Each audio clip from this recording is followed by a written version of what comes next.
Maintenance muna tayo ng mga service natin dito sa farm. Except dito sa Raider natin.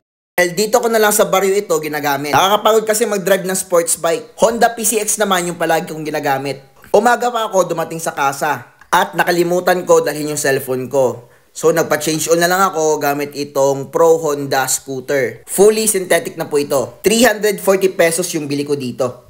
Sunod ko namang maintenance yung air filter. Tingnan yung air filter ko, sobrang dumi na. 9,000 kilometers na kasi yung aking Odo. At higit sa lahat kapag scooter, napaka-importante maglinis ng CVT. Ang ibang term dito is paglinis sa panggilid. Ito yung housing ng parang kadena or belt dito sa scooter. 1,305 ang gastos ko ngayong araw dito sa PCX. Dito naman tayo sa multicab natin. Nag-change tayo ng suspension dito. Nag-change oil, filter, at tie rod end. Pero useless yung maintenance natin kapag wala tayong lisensya. Lagi niyong tandaan yan para safe tayo sa biyahe. Papunta tayong General Santos ngayon para ayusin yung ating aircon. Hindi na kasi malamig yung aircon ng ating multicab. At ngayon, ginagamitan nila ng aparatus. At ngayong araw, yung multicab natin, nirenew ko rin. Gusto ko sanang kumuha ng maganda at high-tech na sasakyan. Pero naisip ko muna pang farm lang naman, ito na yung gagamitin ko, papagandahin ko lang siya. Okay naman yung aircon natin, may naputo lang sa wire. 5 minutes lang tapos na. At yung bayad ko dito,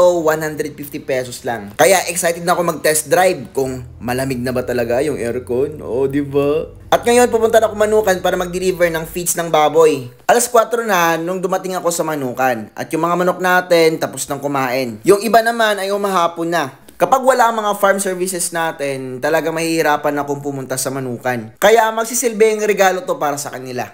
Yung nasa taas ng canopy ng multicab natin, wala sa rehistro, kaya papatanggal natin kay Papang. Alam nyo ba kung magkano yung multa dyan? 10,000 pesos. Yung binili ko palang feed sa baboy is V-Pro pa rin.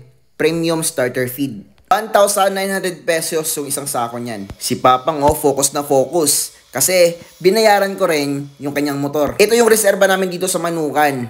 Dahil minsan hindi ako nagmumotor. Kapag may na-flat, to the rescue yan. Yung mga baboy naman natin, sobrang takaw na talaga. Yung purpose kasi ng mga baboy nito is para sa December panghanda namin. Mahirap kasi maghanap ng baboy at mahal kapag December na. Kaya para makamura, bumibili kami ng mga biik. At kami na lang yung nagpapataba. Total, meron na kaming tangkalan. Kaya suggest ko sa mga kabataan, huwag mo nang bumili na sobrang mahal na mga sasakyan. Palakihin mo muna yung business mo. At huwag na huwag ka mag-invest sa dead investment. Except lang dun sa sarili mong bahay. Dahil meron kang freedom sa sarili mong bahay at makakapag-isip ka ng mas mabuti. At syempre, mas secure yung sarili mo, pati yung pamilya.